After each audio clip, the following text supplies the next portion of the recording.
the Bowels of Netflix, where your fearless co-hosts Isaac and Larry force each other to watch the worst pieces of shit on Netflix. We will go over every bad edit, all the broken dialogue, all the wooden acting, and laugh along the way, because this is the Bowels of Netflix!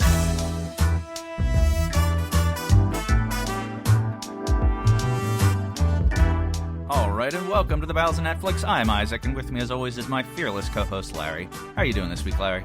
So you know how, like, the conceit of the show is that, on the episodes where I have to do the movie, I'm kind of mad because I have to review something terrible, and then on your episodes, you're kind of mad because you have to review something terrible. Well, I decided that I'm going to make myself as mad as possible about a movie that you watched that I didn't even see because I was afraid you weren't going to be angry enough about it. So I haven't eaten anything since yesterday at, 2 p.m. and it's currently noon on today, so I'm very hungry and very upset. So if you're not upset enough, I'm gonna just start shouting about random stuff. That works, like because the CIA and the price of gas. There is a camera in the corner of your room. Did you know that? No. Yes, I knew that. Government. Stop talking about killing Kennedy. He's already dead. Look, that's what you think. That's what the CIA... They got to you, too, it sounds like. Great. Biggie, Tupac, Elvis, and Kennedy are all just hanging out. They share an apartment, and we're missing the greatest television series ever with those four in an apartment. Do you think they all fuck? Biggie and Tupac absolutely made up and fuck. Elvis and JFK had to fuck to not have a headache. So, yeah, they called it his aspirin. Yeah, I'm pretty sure he's fucking somebody. I don't know if it's Elvis, but he's fucking somebody. God. This show is garbage. We are the Bowels of Netflix. We are a garbage show, and you're garbage people because you listen. Yeah, right. We're two old friends. We hate each other. We make each other watch bad movies and then talk about it. We're on the Facebook. We're on the Twitter. TikTok's coming. I'm telling you, one of these days. Yeah, and send us an email, bowelsofnetflix@gmail.com. We would love to hear from you if you have any thoughts, suggestions of movies. Nudes, we'll take nudes. Mm-hmm. I haven't checked for nudes in a little while. We have none. We don't know? Okay. I check 3 times a day. On the off chance that somebody might send us a nude. It's easy to find pictures of nude people. I know. I mean, it's never been a problem. But that's probably why there's a camera in the corner of your room. Is that what it's for? to make sure you're looking at appropriate nudes. I thought it was weird that they had just a bush with a camera in it in here. I just assumed that I got that and drunkenly forgot that I got that. Which is weird because I've never been drunk. Yeah, that CIA, they really burrow yourself into your brain. Today, oh god. I'm covering the remake of the movie Arthur. Man. It was originally came out in 1981. And supposedly is very good, and I think someone won Best Supporting Actor. It's really weird because I think we mentioned I had never heard of this movie before, and I picked it because Russell Brand's character looked absurd in this. Is why I chose it from the couple minutes I watched in the reviews. But today, like literally an hour before we were recording, I heard on a different podcast about how the original Arthur is a good movie and the remake is terrible, and it's like, well, that's some weird synchronicity. My wife has seen it and she likes it a lot, and her mom loves it. I think it's one of her favorite movies. I've never seen it. I plan to now, though. I had never heard of it at all. Same. It's weird. Not even a breath about it. But yeah, and this is the remake, which came out in 2011. It's a pretty star-studded cast. You have Russell Brand, Jennifer Gardner, Nick Nolte, Helen Mirren. I won't fail again, audience. I've failed many times. I've failed you a lot recently with giving Isaac movies he doesn't hate. And I don't know if that's a reflection on me or him, but it's a reflection on somebody. So it could be both. We're gonna hammer this down. We're gonna hammer you like a nail into suffering and pain. It's funny you said hammering a nail into me. That almost comes up in the movie. Great. Stab you with my flesh knife. So, budget for this was $40 million, and it made $48.1 million. So it did okay. It wasn't a total flop. I did just the thought. You're absolutely right, and I agree. But just thinking about it made $8 million. It did okay. $8 million is the amount of money I can't even comprehend. Oh well, yeah, of course. It's just funny how we think of that. You know how we've as a people, we've just become culture like, oh, it made 8 million. I guess it's not really that successful. That's true. If you look at it as a percentage. Right, yeah. But it's a little long for a comedy. It's 110 minutes. But it didn't feel too bad watching it. Like there wasn't, I don't know, it didn't feel like it was stretched out or should have been shorter necessarily. IMDb, it's sitting at 5.7, so maybe a little high, but it is IMDb. Rotten Tomato Critic is 26%, right. So it's definitely not favorable, and the audience score is 44. Right, and I was kind of leaning on that critic score being low and audience score being high, that maybe morons enjoyed. Yeah, well, I am a moron, so there is that. Well, okay, but you're that, I won't dispute that, because, I mean, I'm certainly a moron, too, but I mean, I'm saying, like, you know, the type of morons we normally... The Google reviews I read. Okay, I'm not... I'm Harvard educated. Russell, yeah, you can be a smart idiot. We're definitely smart idiots. Like, yeah, that's true. Russell Brand looked so grating in this that I thought, like, that's got to appeal to some people, and maybe Isaac will hate it. I think this is the first movie I've seen that actually has him in it. But Yeah, I've seen interviews with him, and he's super intense, super fast. He's very witty. He is witty. But he can be a little overbearing or overgrating, or especially if you don't like that thing. He reminds me of Robin Williams in interviews, where he's just bouncing around like crazy. And a lot of times it's great, and sometimes it's like, oh, God, slow the fuck down, man. Yeah, I kind of have mixed feelings about Robin Williams, too. Like, he's obviously excellent, but, like, there's just some points where it's like, you need to shut up. I can't listen to you speak anymore. Like, I have a limit on Robin Williams of, like, how much I can take in one sitting. Yeah. But I don't really know anything about Russell Brand. This is I probably have seen him in something. I've seen a lot of things in my life. I can't place him in anything that I know. I think his breakout was Get Him to the Greek, which I haven't seen. No, that sounds like something I would hate. Yeah. Well, I know that's a very shallow pool of things that I hate, but... Well, yeah. I think that's supposed to be a decent comedy. I don't really know, though. But, yeah, so... We meet our very boozy hero, Arthur, dressing up like Batman while liberally enjoying cocktails. His fat chauffeur, who's played by, what's his name? I gotta check now. Luis something. He's like the chubby Hispanic guy with kind of a gay lisp. That he's just like a random character. Is that like you Gabriel? You would know him if you saw him. Is that guy, that comedian who calls himself Fluffy? I don't know what he sounds like. No, he's not a comedian. Okay. What's his fucking name? I'm going to have to cut silence out because I need to know this now. Oh, that's so funny. The Wikipedia describes Arthur as boozy, and I did too. And I didn't read Wikipedia before I did my review. That's funny. I assumed you subconsciously got it from there, because I remember that same thing, because I've never really heard boozy as a description before. Oh, Luis Guzman. Oh, that's a name I know. You know him if you've seen him. He's a side piece in all of the movies. Side piece. Yeah, I've seen him before. So he's the chauffeur, and you know he's a little on the chunky side. He likes his cheeseburgers like you and I kind of do. And he's dressed up in a tiny Robin costume with his gut hanging out. Very sad, and it's man. ridiculous. Okay. They're on their way to a fundraiser thrown by his extraordinarily wealthy mother, and they're going in the Batmobile. Okay. It turns out the chauffeur doesn't really know the controls of the Batmobile very well and rockets his way into the Merrill Lynch bull on Wall Street. Okay. Crashing under it, and the police apprehend them, and there's a whole thing where Russell Brand's doing shtick about the balls. Like, he's close to the balls, and he's like, you know, officer, I'm uncomfortable being so close to the balls. Why do they have to be that big? Like every tourist that ever goes to New York.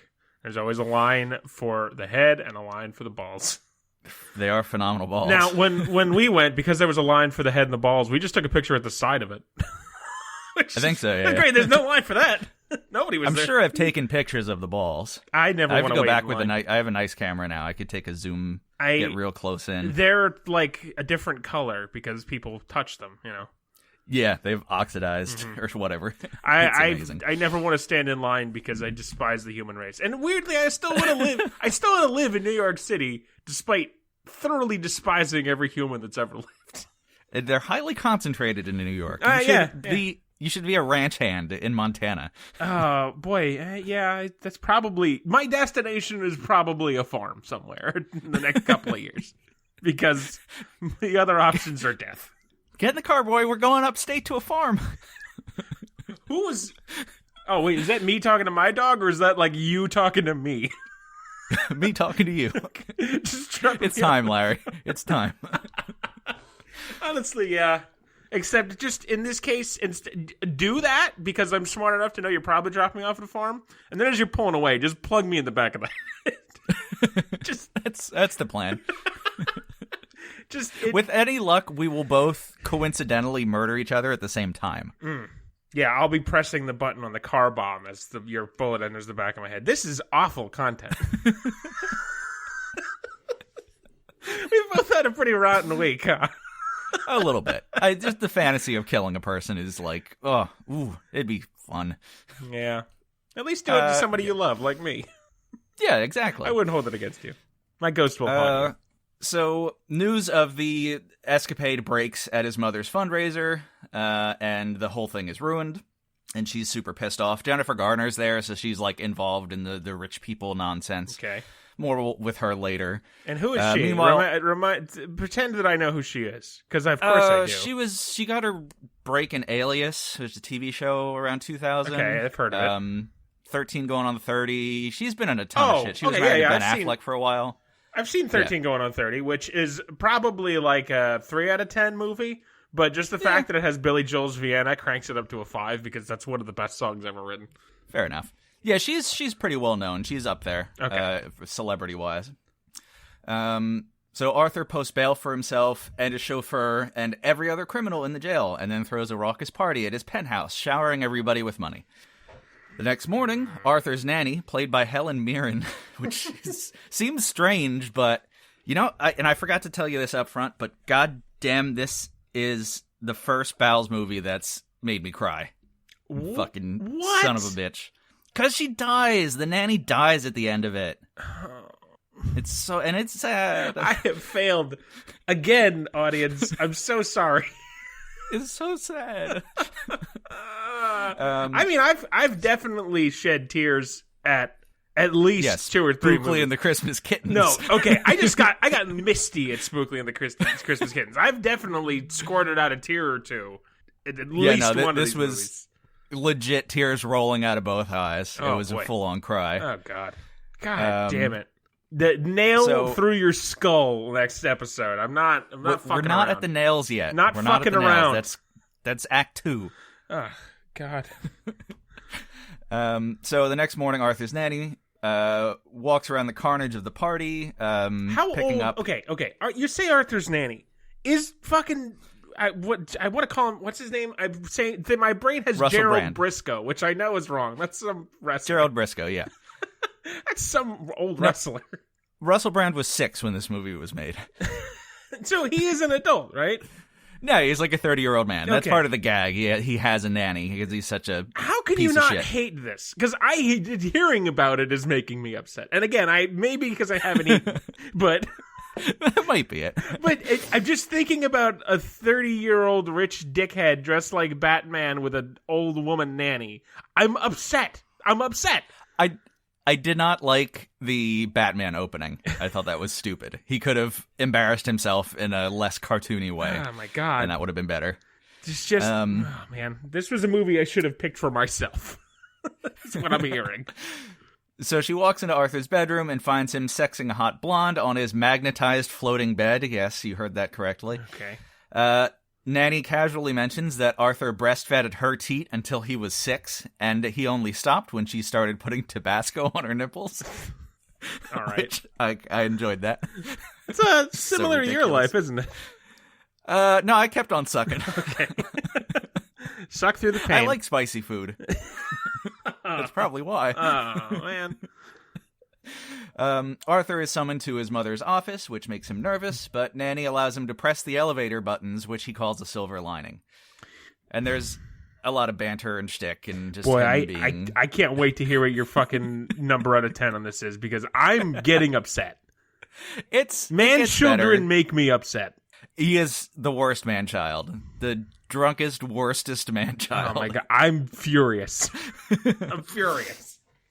Jennifer Garner works with his mother, and she is in the office. They pass each other in the hall. We find out after a little banter that they dated for 3 months before Arthur dumped her. Arthur goes into his mom's office and pours himself a generous drink, which happens constantly throughout the movie. Hilarious. While she scolds him, using a slideshow of press reportings of his various antics. At one point, she refers to Barack Obama as the coffee-colored man who runs our country. Russell Brand says, like, I don't think you should say coffee-colored, or you're not allowed to say that, or whatever. Right. So they, like, make the comment about it. But still, like, did we need that joke in there? No. Just, like, her tacitly being a racist? And that's, like, the only time she's racist. It's just weird. It's weird. And it's a stupid joke anyway. She gives Arthur the ultimatum that he must marry Jennifer Garner or give up all of his money.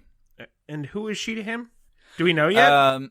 Yeah, she's the daughter of another billionaire, so they're basically like rich socialites. Right. But Arthur's mother is richer and has a bigger company, and Jennifer Garner wants to marry him so she can have the name of their last name and be part of the company and run it after Arthur's mom is dead. Rich people shuffling money around. Got it. Yep, basically. Great. Marriage for money. How fun.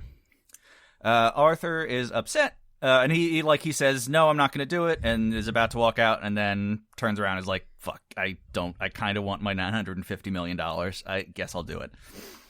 So he's upset, and him and the nanny go to an auction where he bids outlandishly on items, walking out of the auction wearing a suit and hat from Abraham Lincoln's second inaugural address.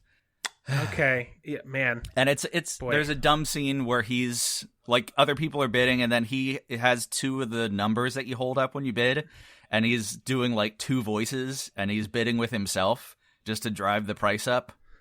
Because he's outlandishly wealthy. Oh my god. I'm revealing a weakness. I mean, you knew this weakness already, but hearing your description of this movie is making me angry. Just like thinking about this is making me upset. He does show that he is nice and generous, and because he bids for Tsar Nicholas's like prized spoon, which I guess is a thing. I don't know. And he outbids some other guy who really wanted it and looks really sad, and he pays for it and then just gives it to the guy anyway. Okay. So he's nice. He's not mean. He's just kind of a prat. And throughout, like, if you know anything about Russell Brand, or especially if you've seen interviews, and I wonder how much it was scripted and how much was improvised. Because there's a lot of just really droll, like, British jokes and observations. And generally the kind of humor I like a lot. Okay. Yeah, and that's, I don't know, I can take or leave it. It depends on what it is. When it comes to, like, English humor, is Russell Brand English? I really know nothing about the man. He is, okay. I don't know. There's some English stuff that like Toast of London is one of my, like, probably top 10 favorite shows now, because it's the goddamn some of the funniest shit in the world. But like, I'll have to check that out. It's worth, if you have not seen it, it's worth seeing, because it is ridiculous and hilarious. Stephen Toast, or well, no, that's the character's name. Matt Berry is a very, very funny man. But like, I don't know, most English humor I could, like, I don't know, I could take it or leave it. Sometimes it's funny, a lot of times it's droll, and I don't find droll particularly funny. Yeah, I'm generally a fan, and some of it hits and misses better than others in the movie. That's but fair. Overall, like, him just doing shtick and being annoying and making funny comments, generally I liked it. Oh god, we're very different people. So Arthur, again wearing Abraham Lincoln's coat and top hat, bumps into a cute blonde girl giving a tour of Grand Central Station, and is immediately smitten with her. So you have the whole plot of the movie right there. Okay, yep, got it. He joins the tour and lays down with all of them on the floor, looking up at the famous ceiling of Grand Central Station, which has a bunch of constellations and stuff painted on it. And she's, like, describing various things, and he's looking up and, like, genuinely kind of amazed at it. Then a cop shows up and hassles them for blocking foot traffic, and then recognizes the blonde because she has repeatedly led unauthorized tours through the station before. She flees, and the cop gives chase, and Arthur starts chasing the cop, all while yelling at the top of his lungs, "I'm in a chase! I'm in a chase! I've never been in a chase before!" Which, yeah, that, could have done without that. You know, all the times I've been in New York, I've never been to Grand Central Station. I've been once. I don't remember the ceiling. Yeah, I guess I didn't look. She makes a comment, like, millions of people go through every day, and no one ever looks up, and I was one of those people. I was always told about New York, don't look up, because then people know you're a tourist. Look down at the gross, ugly ground and your feet. You'll blend in. Well, if you're gonna look up, just keep a dildo in all your pockets. So if someone tries to pickpocket you, they just get a dildo. Probably put shit on the dildo too. So use the dildo. Yeah, you don't. I mean, if that's not your bag, you could just shit on it and rub shit on it. I don't want people to do anything sexually they're uncomfortable with. Well, yeah. Yeah. I mean, yes. Do we have to say that? I try to say that once a day. You know what? That's probably good practice.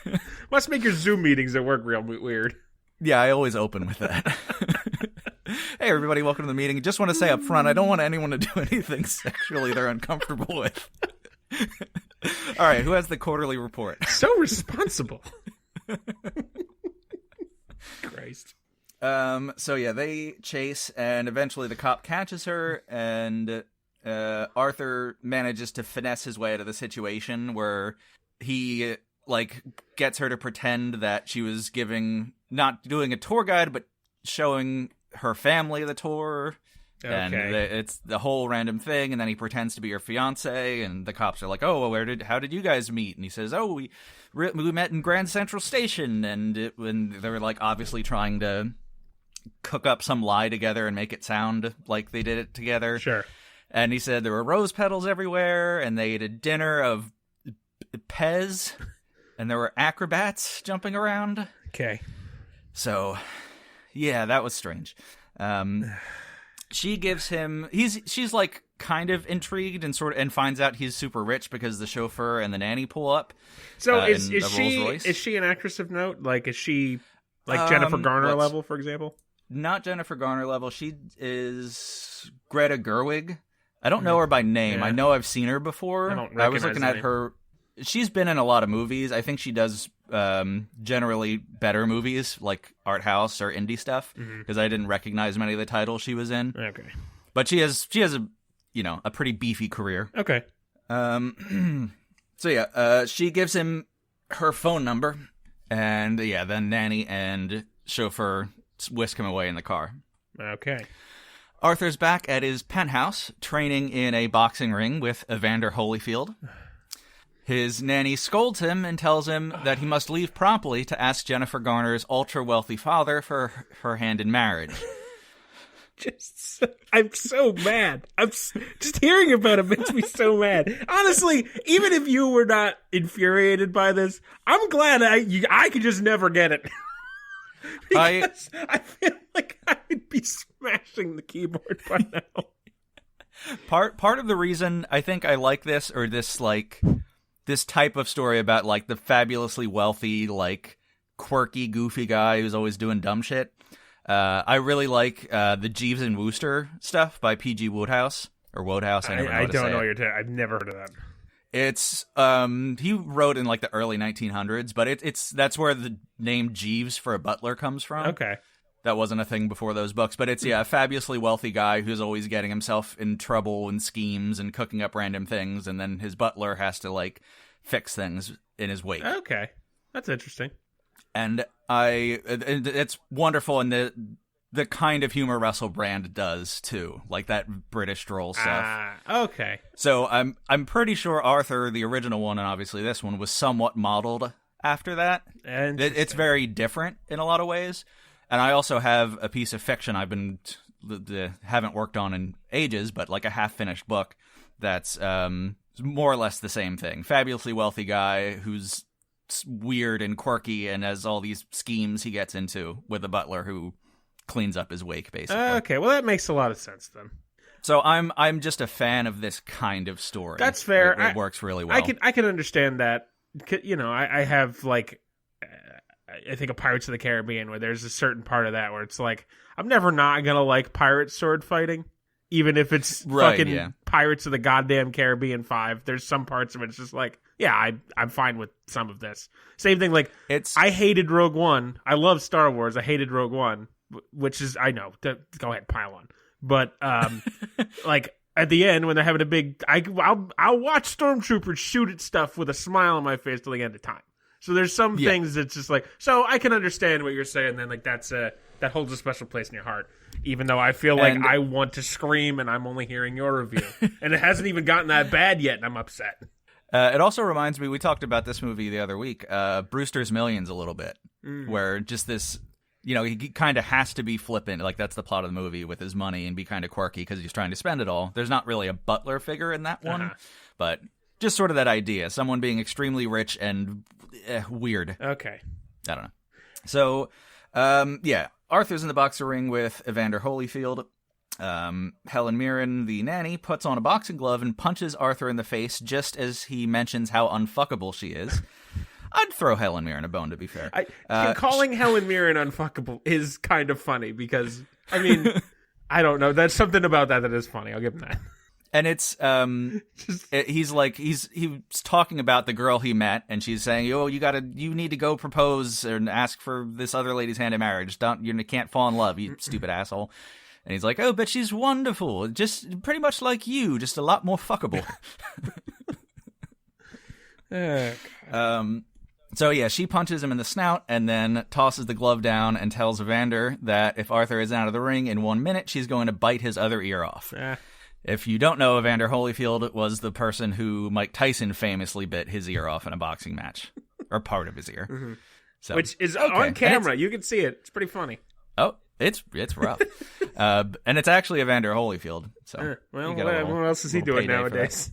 Yeah, I don't know. I don't think he still boxes. I don't think. He's in shape. He still looked good. Sure. I mean, this is 10 years ago. Sure, but, God, 2011 Arthur shows up was to meet 10 Jennifer. years ago.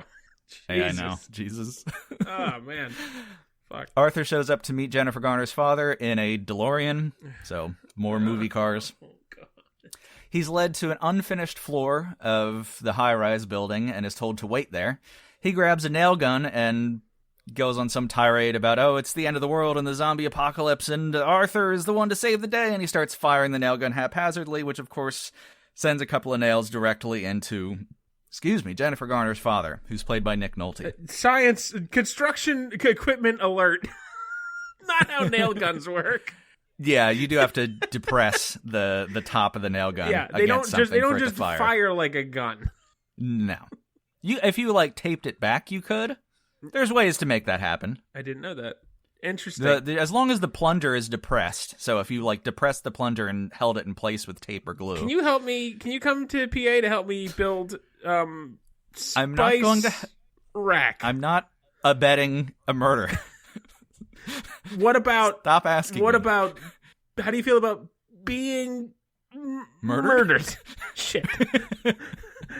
That would solve a lot of problems. And it would create a lot of problems for me. See, it's a win-win. But I would eat like a king for a week. I guess. Just properly cook my flesh. Well, yeah. Awful. Just fucking terrible show. Terrible. The steaks would be too fatty. Come on. I'm all marble. Oh, God, so am I. But yeah, he's got a couple nails in him, and it's like one sticking out of his upper chest and one in his arm, and he doesn't really seem to notice, and that's a gag where Russell Brand's like, do you want to go to the hospital? And he just pulls the nails out because he's a tough guy. Big.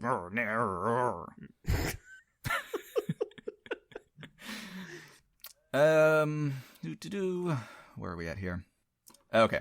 So yeah, he's a tough Pittsburgh man turned billionaire, and he doesn't mind the nails. He pulls the nails out and escorts Arthur over to the table saw, which he describes as the most dangerous tool on the workshop, or the workspace. Okay, I know how things work.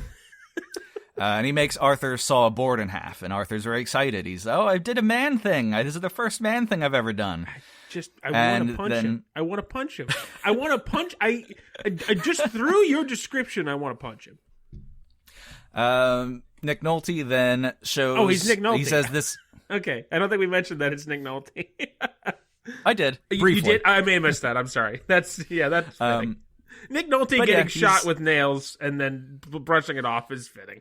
Yes, he plays his part well. That's good casting. Yep. So he explains to Arthur that this is going to be his new office, and they're finishing it up now. And he shows a telescope that's pointing directly to the windows of Arthur's penthouse a few buildings away. So he's obviously trying to intimidate him. Father-in-law then shoves Arthur's tongue into the spinning blade of the table saw. But the blade has one of those moisture detectors and stops before cutting Arthur. Okay. Which isn't really how it works, because it will still cut you. Yeah. It'll snap the blade away and not cut your finger off. Right. But you will have an unpleasant cut. Yeah, it's not going to be a great day still. It's not... It's not... And if it was on your tongue, it would be a bad day. Oh my god, you had to rip it out. There's not... No, it's still... Like, just having, like... a bad cut on your tongue versus a bad cut on your finger would be unbelievably worse. Yeah. So, science alert, the second. Construction science from us, construction men. Yes, I hang drywall.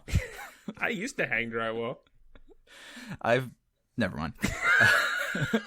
I have a feeling I know where that was going. Arthur is out at a fancy restaurant with Jennifer Garner to propose to her. He doesn't want to and starts making a scene. He kisses a fat old lady. He storms into the kitchen, putting 2 bowls on his chest and saying he has robot tits. Isaac, he cooks a sausage. How could you not hate everything about this? I'm legitimately getting upset at how not upset you are. Everything about this man seems deeply upsetting. It's amusing. It's not great content. I may have to watch this just to be mad. Yeah, I don't think you would like this nearly as much as I do. You don't say! No. He grabs a sausage and a blowtorch and cooks the sausage while yelling, "This is what Jennifer Garner is trying to do to him." She pulls him close and whispers threateningly in his ear, and he finally sits down and begrudgingly gives her the ring while the restaurant applauds and people start snapping pictures of them because they're rich socialites. Yep. And their marriage is a big story. Yep. We find out that Nanny has deleted tour guide's phone number from Arthur's BlackBerry. Blast from the past. Yeah, anyway. But Arthur goes to the streets and finds tour guide guiding a tour, believe it or not. You don't say. He takes her to Grand Central Station, which he has rented out and is completely empty. There's a bunch of rose petals on the floor surrounding a table for 2. A waiter brings them a platter of Pez. And acrobats start jumping on trampolines. Yeah. So he made the first date that they improvised to get away from the cops. Oh my god. Was this directed by Wes Anderson? Is this a Wes Anderson movie? Did I fuck up and give you Wes Anderson? No, you did not. No, it would be somehow worse. Oh yeah, this is not nearly quirky enough for Wes Anderson. There'd be a talking dog. But they bond and they flirt, and it's a romantic comedy, so it's like kind of trash, but they do their romance feels like okay. Sure. And her character, she's like very candid, and open and honest, like just conversationally with things. So, and I don't know, I generally kind of like that, or it plays well and they play off each other decently well. Sure. Again, not amazing, but for a romantic comedy, very watchable. All right. So we cut to Arthur and Jennifer Garner's engagement photo shoot in front of a giant mansion with a horse. Nick Nolte scoops Arthur up by the crotch, grabbing his balls very hardly, and throws him on the horse with Jennifer Garner. And they both reveal that they know all about his little date, and they threaten him some more. Okay. So it's a little intense. Is it? Yeah. Just the way they're talking to him, I don't know. Nick Nolte shoved his tongue into a table saw blade. Nick Nolte is terrifying because I would believe that in real life he's going to go. A father-in-law. I'm pretty sure he's going to go crazy one day, unless he has and I've forgotten. I'm pretty sure he did. Okay, didn't he do something? Probably. He's a lunatic. Like he jumped into a jaguar pit at the zoo and fought it. I don't know. I don't think that's true. But if I read that headline, I would not be remotely surprised. Back at Arthur's penthouse, he tells Nanny that tour guide will be arriving shortly for a date inside the penthouse, so they won't get caught.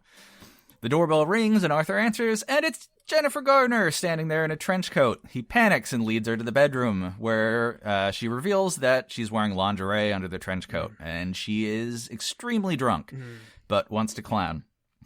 Arthur excuses himself to get some ice just as tour guide arrives. She walks into the living room, and she's marveling over all of the opulent toys and random stuff he has.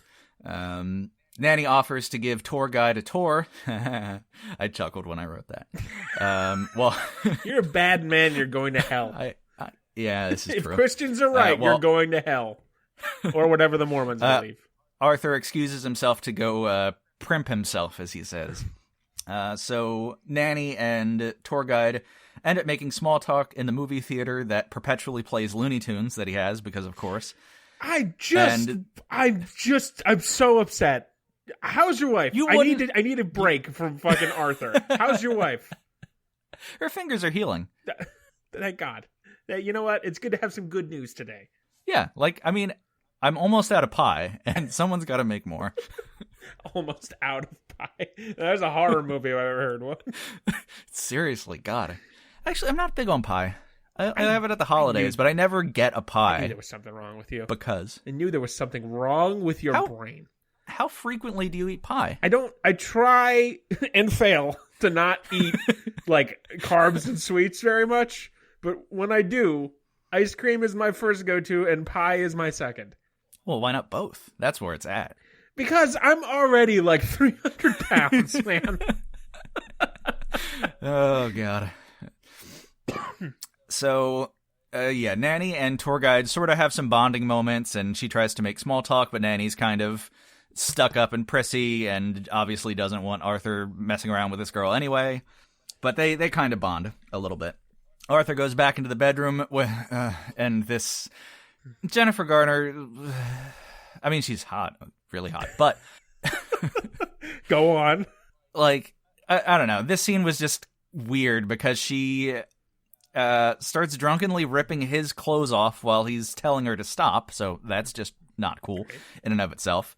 While she is pretending she's a naughty cat and telling him to lick her whiskers. Oh, man. And she calls him a horse at one point, and then he starts saying that horses and cats can't reproduce. We'd have an abomination of a baby, and she's crawling all over him, ripping his clothes off, and then because of the metal in the back of her lingerie, she gets stuck to the underside of the magnetized floating bed. I'm glaring at you. I know the audience can't hear the visual medium, but I'm glaring. Your eyebrows are sizzling. I'm so upset. Yes, this is one of my least favorite parts. Oh, you don't say. Very Thank dumb. God for that. So he tries to get the control that will demagnetize the bed, but then he's worried he's gonna crush her under the bed, so he just kind of leaves her there and then goes out on a walking date with tour guide and tells Nanny can you please fix the socialite that's stuck under my magnetized bed. God's sake.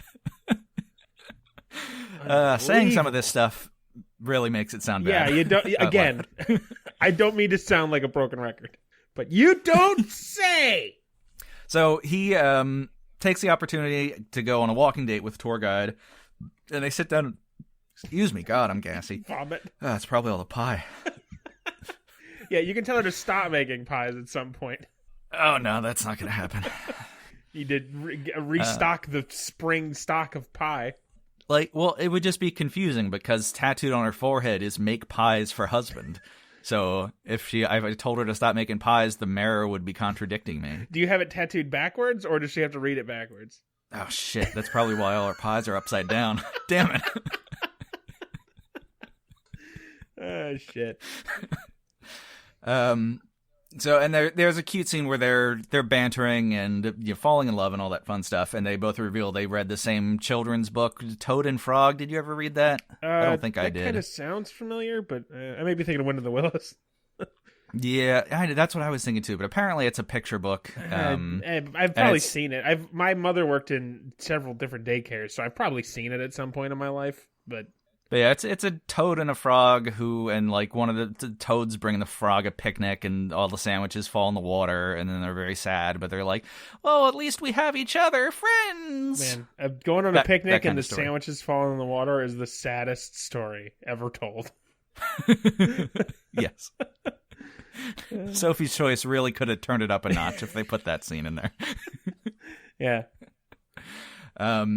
So, and yeah, that's going to come up again. They bond over that, and they've found each other. At least they have each other. It's okay they don't have sandwiches. If I think of any story, and I could end any story with, and to top it off, the sandwiches fell in the water. And that would somehow always be the end of it. Like, you know, you could, and to top it off, air quotes, with any story with, and the sandwiches fell in the water.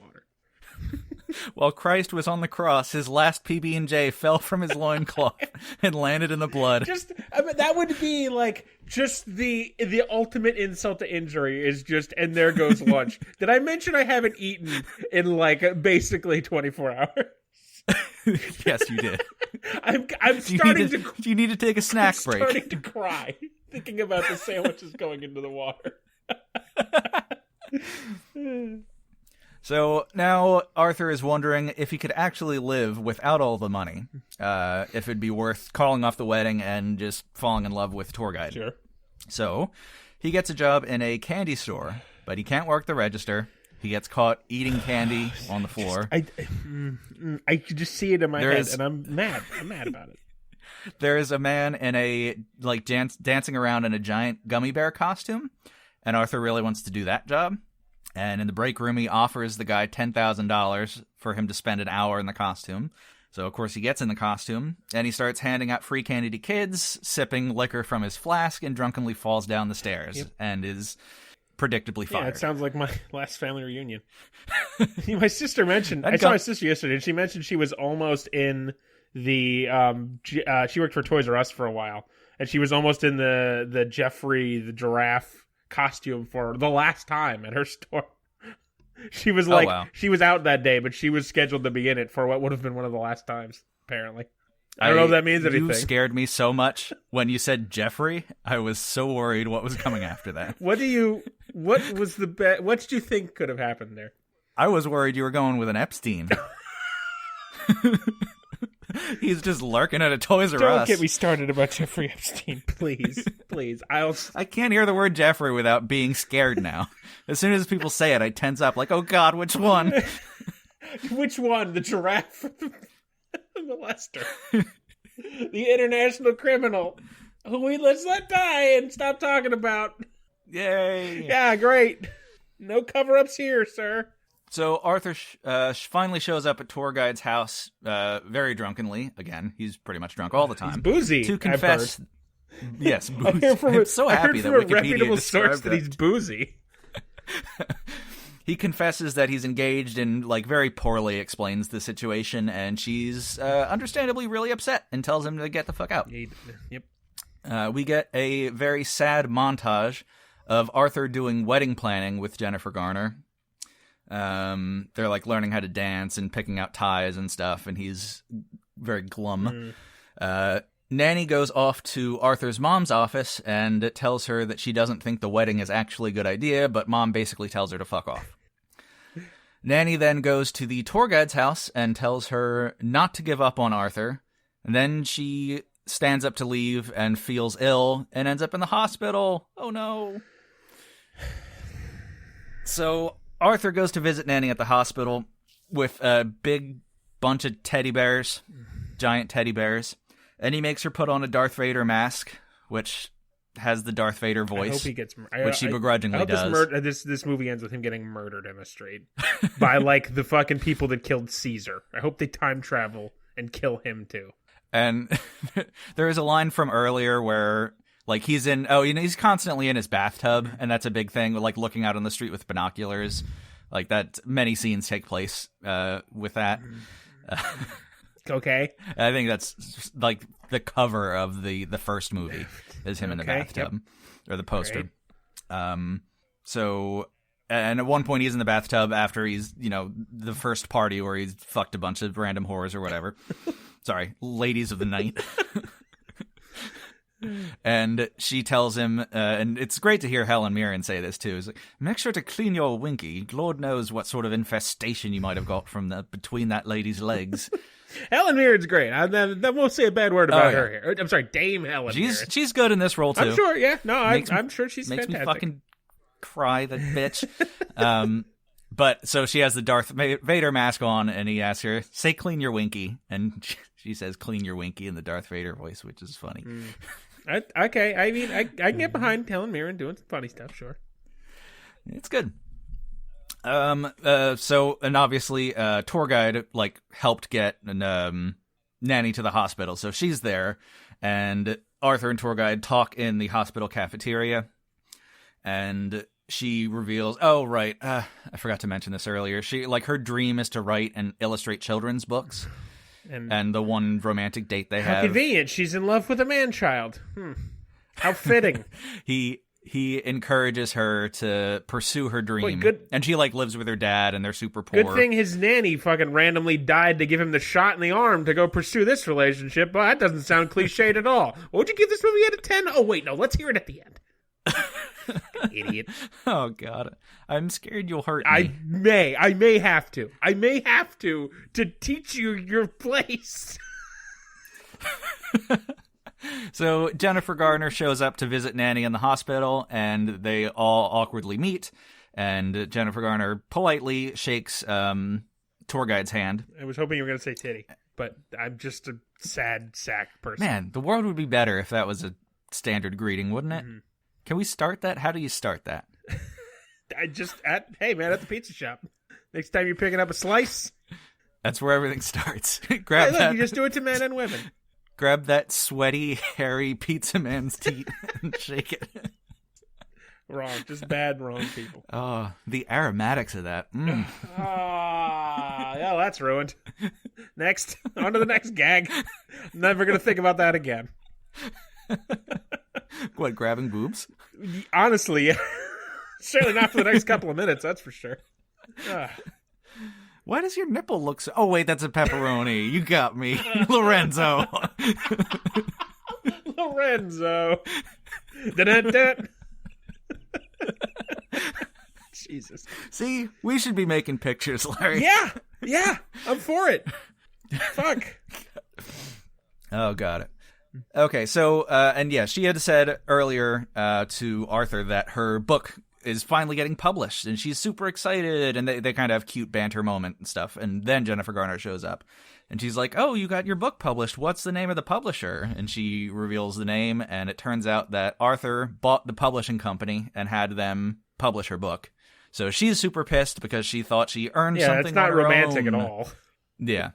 But she's like, I really thought I had earned this on my own, and you didn't. That was why I was happy, and you have never felt that. You suck, you rich jerk. Yeah, it sounds like it. Yeah, I'm on her side.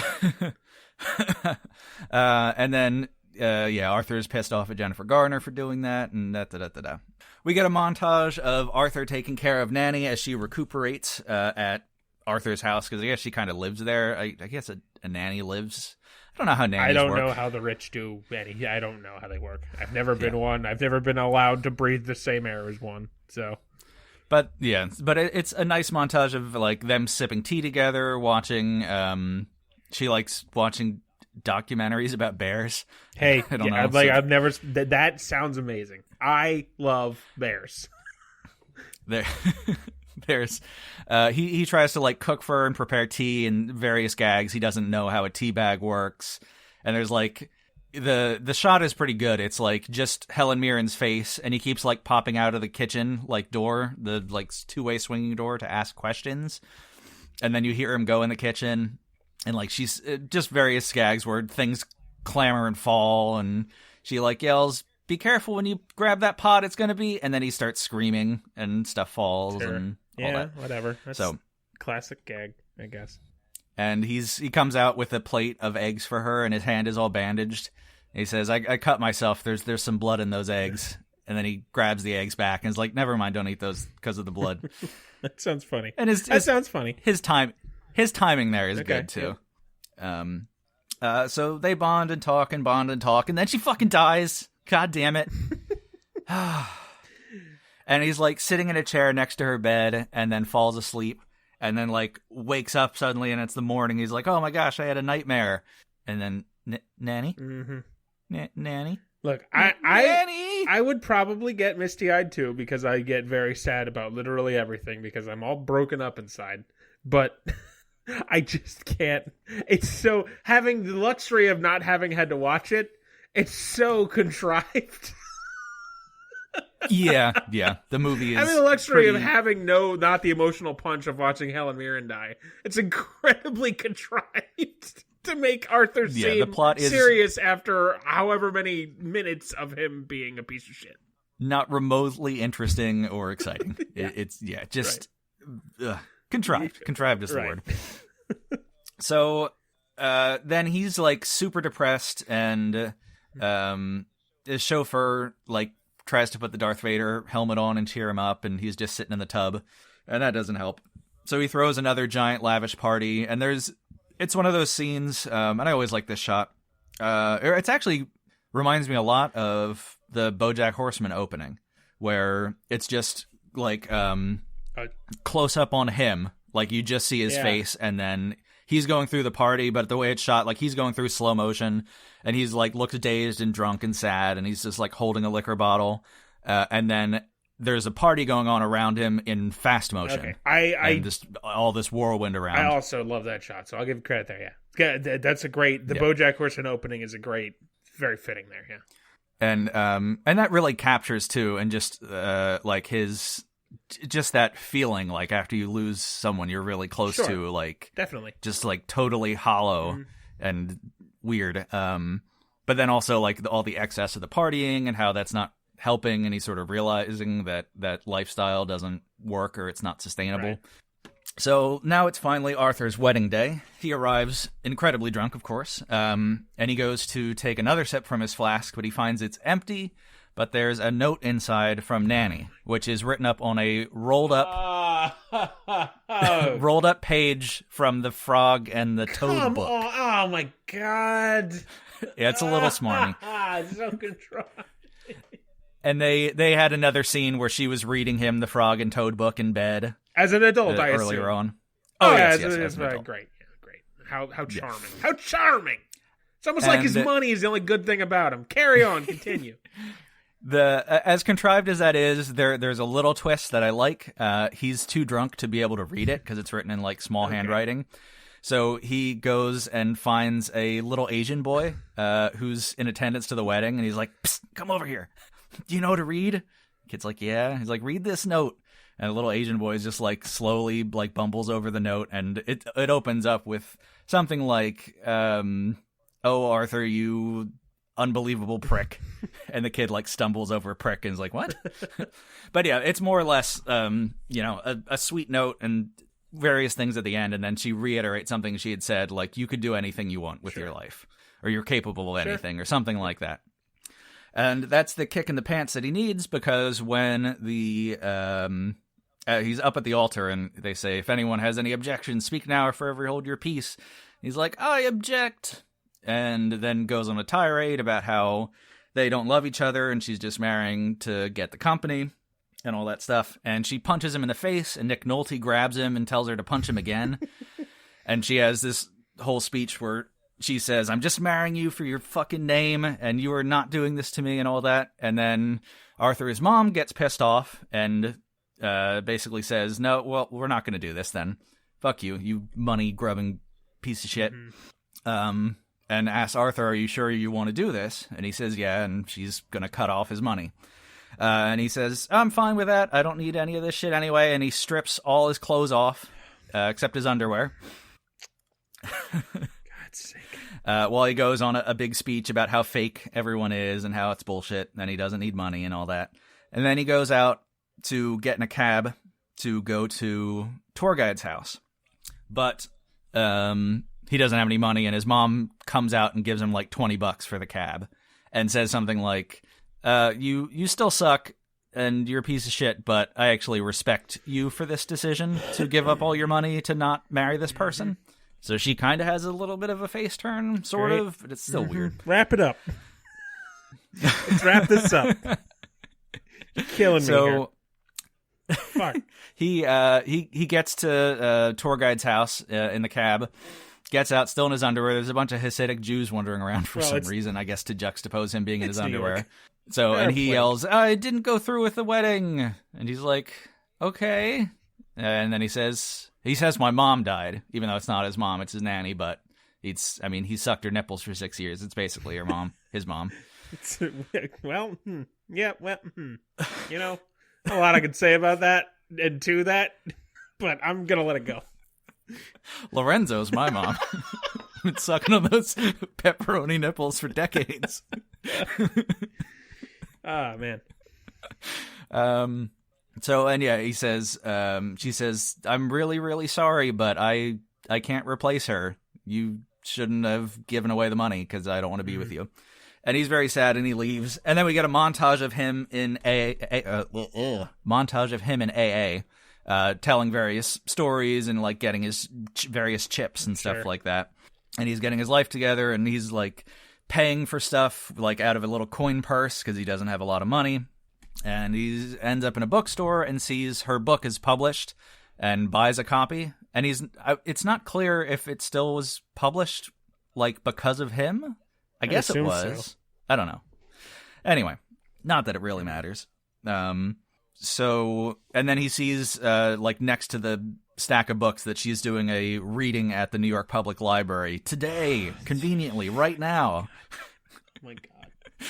So he runs over there and interrupts the reading. Well, she finishes up and asks if anyone has any questions. And he says, "I'd like to tell a story if people wouldn't mind." And for whatever reason, he gets to tell a story.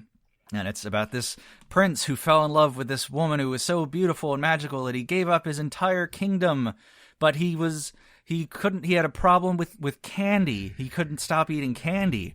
And kind of like this, where the kids would just be like, "You mean crack?" And they just start listing other drugs. Heroin? Meth? And he's like, "No, it was just booze. Whatever." All right. So I chuckled at that. And they're like 5-year-old kids, but and then yeah, they smooch. They're in love now. Of course. So very predictable storytelling, like but so yeah, that's annoying for how predictable a lot of that stuff is. It's a fucking romantic comedy. They're all the same. They're all the same movie. What kills me and really pisses me off about the ending, because like that ending would be fine as is. Predictable, but fine. He gets his money back, doesn't he? But they walk out of the New York Public Library, and the chauffeur is standing there with all of his rich boy cars, and he still has all his fucking money. Yep. Of course. Hey, a happy ending. His mom had a change of heart. It would have been a happy ending if he was poor and they were together. No. Now you can go back to being a rich, strange guy. Hey, it's almost like he didn't have to really learn anything. It's almost like at the end, he got everything back anyway. I didn't... No, they can't. They live poor together. That would be better. That would be a story. No, you're wrong, Larry. Wrong. It sounds like you're wrong. That made me very angry. So that the very end soured me a lot. I would have definitely rated the movie higher were it not for that. Okay, so that is the end. He gets his money back. That is the end. Yep. Would you have rated it? Okay, what is your rating? What'd you rate this? 5. Oh.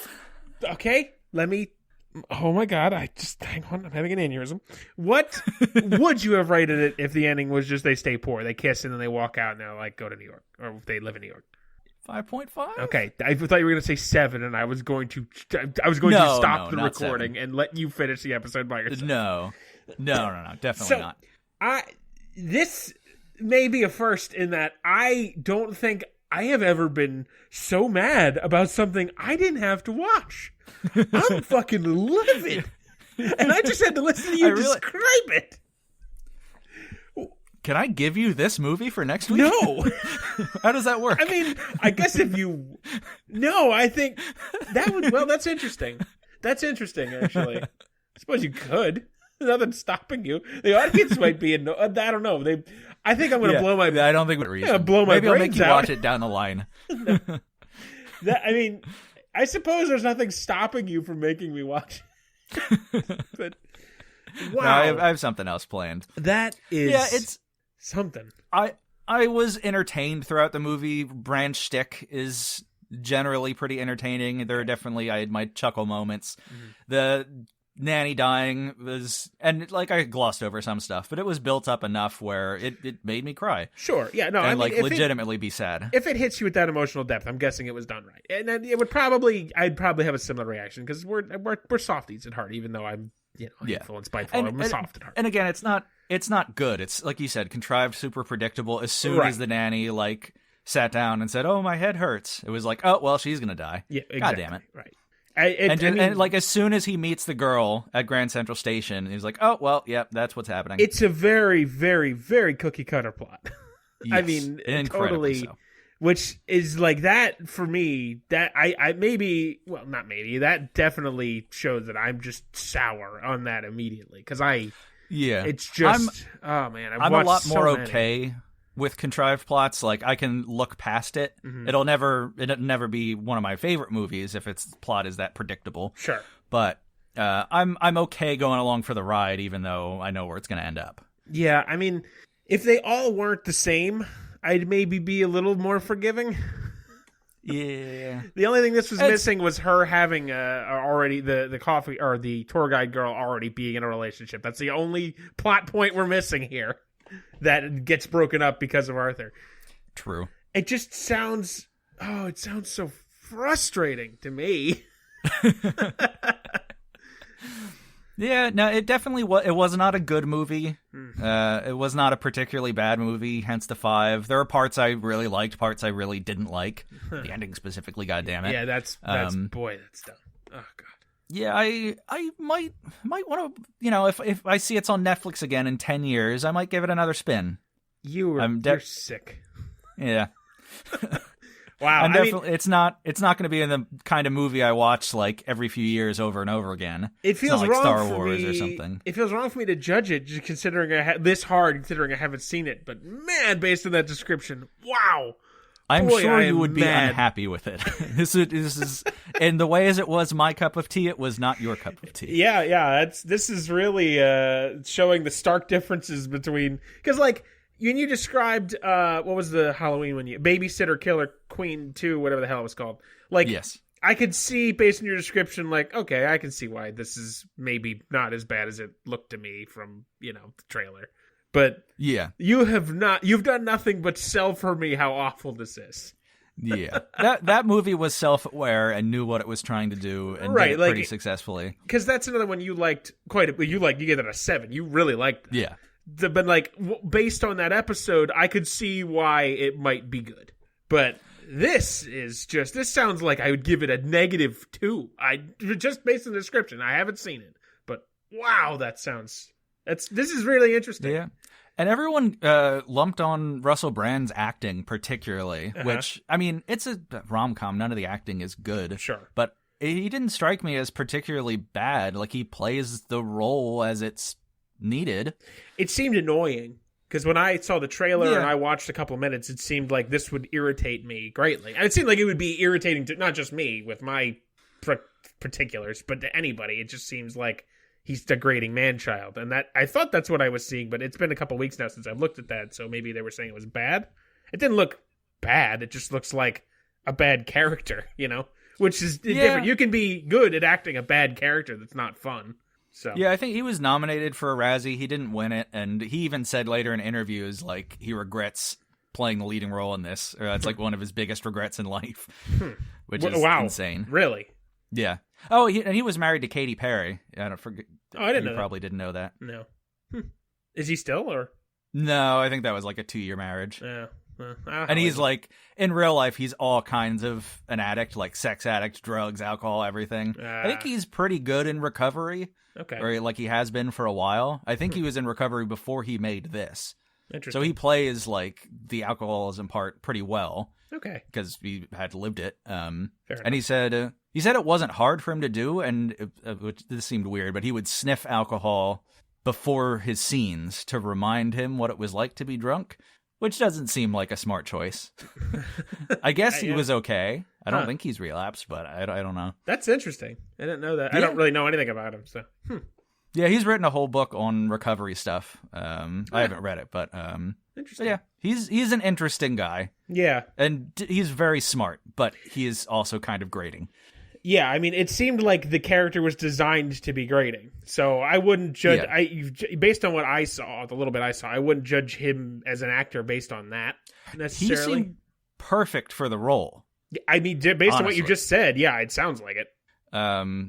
It's just not a great role and not a great movie as is. I'm just very curious to see the original. Yeah, I kind Liza of... Minnelli's in the original, actually. She's the love interest. I'm kind of curious... Really? Huh. Yeah, I know. That's an interesting thought. I'm kind of curious about the original myself now because I don't think I should. I don't even think I should risk it. I'm just gonna let this die off of obscurity. I am definitely going to watch the original, so I'll report back and let you know. How I thought of it. Maybe we can record 15 minutes of talking about the differences and what you think. It might be interesting. Yeah, it might be worth something for content, you know. Yeah, that is a good idea. All right, well, Larry, let's talk about what we got coming down the pike. Yeah. Because there's always more movies to review. Yeah. Yeah. And there's always more roovies to moo. Wait, did I say that right? Yeah.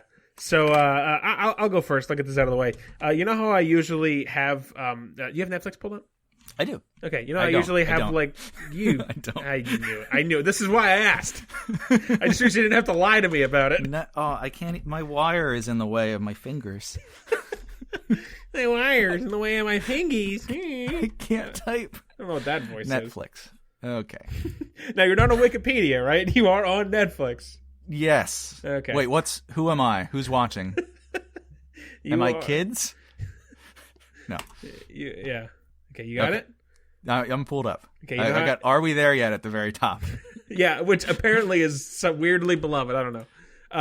You know how I usually have like a whole preamble that I lead into?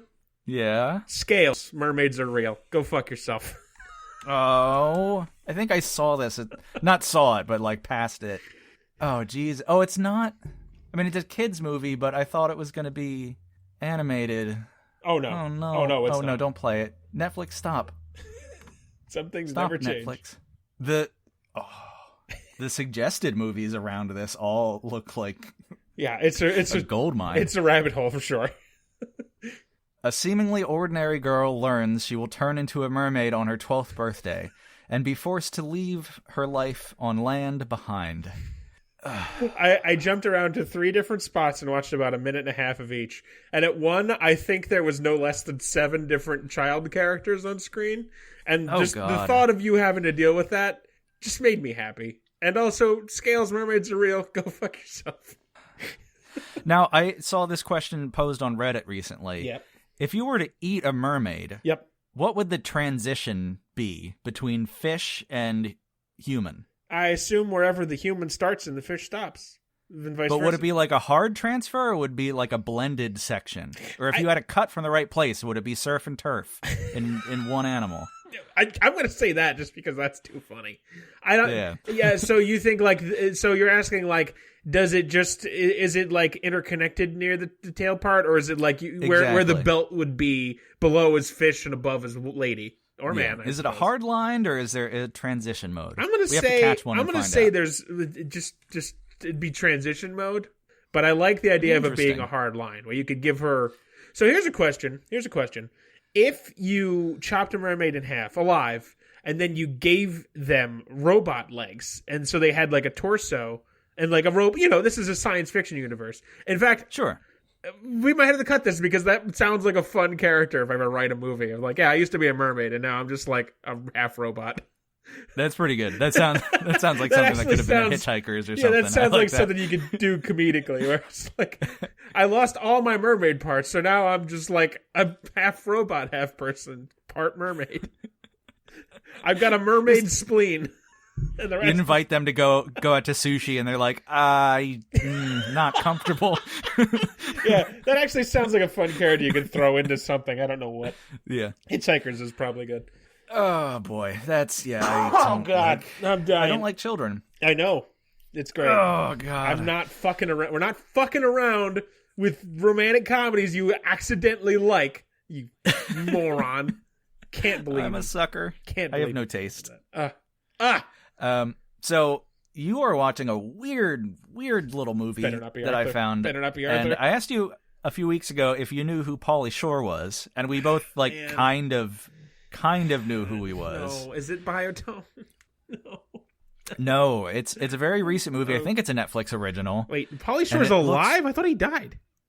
Hopefully. Well, got that on tape. It's recent though. He's like late 50s, I think. Okay. I'm pretty sure he's alive. I genuinely thought he was dead. The movie is called Guest House. Guest House? Wait a minute. Oh man, I saw this on lists of movies that were bad. Oh yeah. Fuck. It looks bad. Shit. It's very short though, so you're welcome Christ. for that. The only downside to a young couple's new dream home and a fresh start is the nightmare of the raucous house guest in back who refuses to leave. So is this just Arthur 2? This sounds like Arthur 2. No, I don't think he's rich.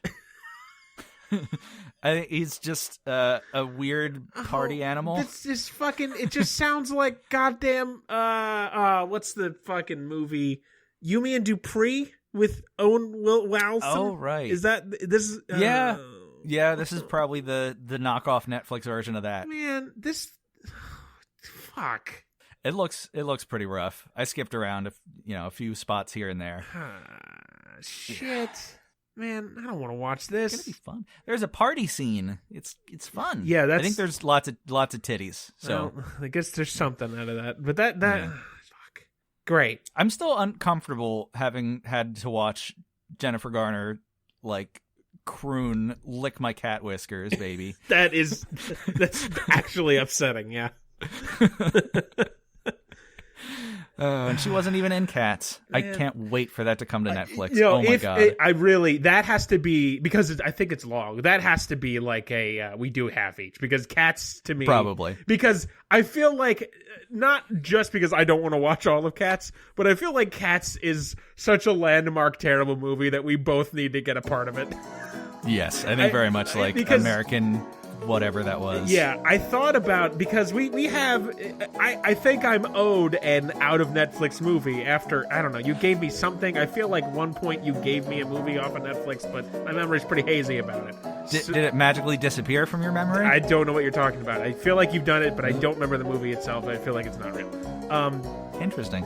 But yes, that is true. I feel like and I thought about it because I think it's on HBO, which makes me think it might never come to Netflix because I think they're pretty possessive of that stuff now.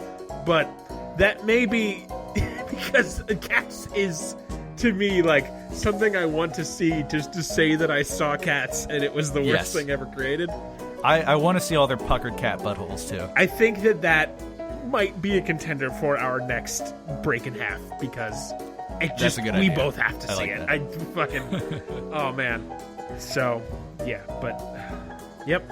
All right, well, next week we have Guest House, and the week after that, Scales, Mermaids Real? Yeah. No. I'm done fucking around and trying to tiptoe around what I think you might hate. We're just going straight in. I'm going to give it a 7. It's going to be great. You'll have to exist on the internet saying that you gave a 7 to Scales, Mermaids Are Real. Your reputation will be ruined. I predict a 2. Oh, God. All right, well, we are the Bowels of Netflix. Thank you so much for listening. We really do appreciate it. We're a small-time operation. Every listener makes us happy. It's true. Every time we get like a Facebook like or something, I'm overjoyed. So, yeah, find us on Facebook, find us on Twitter. That TikTok is coming soon. Got to get the googly eyes from here. Full of shit. Send us an email, bowelsofnetflix@gmail.com. Make sure to rate, subscribe, tell a friend, hide your grandmother's medication. If you have a nanny, make her fucking download it and listen. If you have a nanny, tell us about the hot sauce and the nipples. We want to hear more about that. I guess, man. If you're 6 years old, don't send nudes. Let's be very clear about that. Nudes are only accepted from 18 and above. I feel like saying that is just a bad... Why did you even open the door for that? Nope. Only send a copy of your driver's license with the nudes. You know how you have to tell people? You don't have to tell yourself to breathe or your heart to beat? Sometimes, some things you could just don't have to do, man. If you're 6 years old, delete this podcast. Forget it. So there's just no know, evidence. Actually, if you're 6 years old, stop listening and tell your parents you were listening, and they're gonna hopefully put you in timeout. Because what are you doing? I just no nudes. That's it. You've ruined nudes now. Don't send us anything. No. Nope. That's it. They're ruined. You ruined it by introducing any kind of idea of awfulness into it. So thanks. How about feet pics? I hate the human foot. So send them to Isaac. The one human foot we all share. Yeah, it's when is it my turn for the foot? Oh, God, we love you so much. We will see you next week if we legally are allowed to. I'm stroking out. Next episode, a recording from fucking Foltham State Prison or whatever. I don't care. I think you can still do, like, depending on the kind of prison you're in, you can do podcasts. Probably. I think there's prisons from inmates. Or podcast from inmates about being inmates. I talk. Good. I radio person. Oh, God. Smell you later. Eat the rich.